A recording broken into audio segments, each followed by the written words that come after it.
Howdy gamers, Old Gamer Guy here. Welcome to another Stellaris Console Edition video. It is the year 2211 and the Screk entity has not been destroyed yet, so that's good news. Our new colony world has a magnetic anomaly that will cause our science output to be increased for the next 60 months, so that's cool. We are finally adding some ships to the fleet. We've just had our original 3 corvettes all this time. I'm thinking about colonizing one of those 2 planets over to the left, but there are several other possibilities and I still haven't made up my mind. But I am going to send my science ship into a couple of systems where I know there are some crystalline entities, and we're going to use our crystal sonar to survey the systems immediately. This system has no resources in it, so I could just leave these crystalline entities alone. And then here we are going into the other system and using our crystal sonar again. And this system just has a couple of energy credits that we could get from the star. So not a lot of resources being blocked off by these entities, which is what is going to make my next move even more of a head scratcher. So this is going to be my first obvious major mistake of the game. I maxed out my fleet here at 16 ships, and for some reason I decided to go ahead and send them out to wipe out some of those crystalline entities, and I'm sending them to the system that has nothing whatsoever in it. So there is really no gain from me doing this. And I forgot from my previous games that crystalline entities don't have shields. So having lasers for weapons is tactically not a great idea at this point to go up against them with my small fleet here. But I almost talked myself out of doing this. I thought about it when they were on the way, but I didn't turn them around. I didn't stop them. And you are about to see the terrible result. System survey complete. Either projectile weapons or missile weapons would have been better than laser weapons against these guys. And as usual, even though I know I'm going to lose at a certain point, I did not have my fleet retreat. So they fought to the death. System survey complete.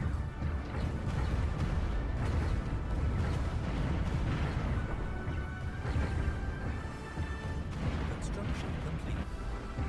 Fleet destroyed. So there we go. Updated. Received. My first obvious mistake. I may have made others, but that's the first one that's obvious to me. So here we go, starting over again, building our fleet again. I'm hoping that these 2 empires will not bother me, but they don't like each other and they are very close together, which causes border friction. So I'm thinking they're not going to bother me, so I'm not too worried about it. I'm a little worried, I'll be honest, but I'm not too worried about it.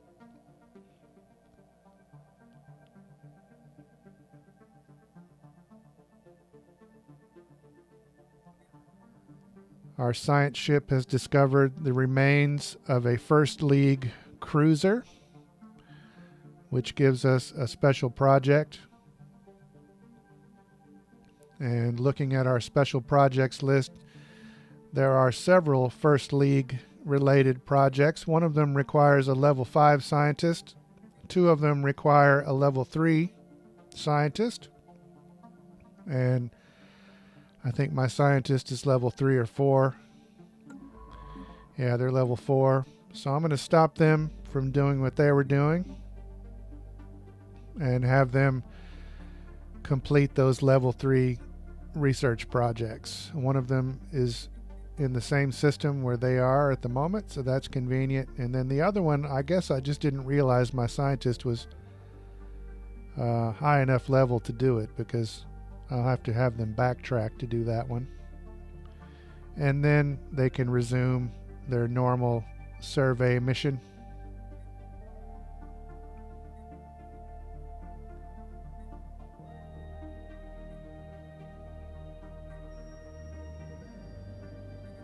So now my fleet is almost back to the point where they were when I got them destroyed, with my very, very questionable decision to have them attack the crystalline entities. Special project complete. After studying the cruiser, we have discovered that it was part of a large First League fleet called the Grand Navy. And this particular ship had 12 different species as its crew. So they were a diverse league, a diverse federation. Complete. And there we go. Our science ships are continuing to do their normal survey thing. The one there on the right is a lower level than the other one that I'm having do those special projects.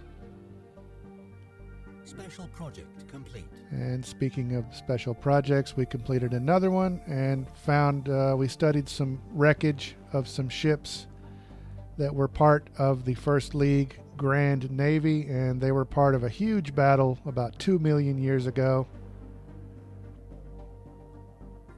So we got some science points out of that. Now here I am spending another tradition point. I've decided to continue in the supremacy tree, and I'm going to choose the one that increases my ship build speed and also increases the capacity of my navy.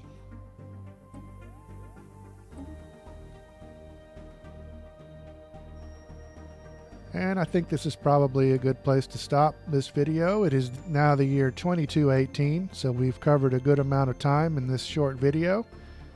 We'll see what happens as we continue on, but for now, as always, thanks very much for watching.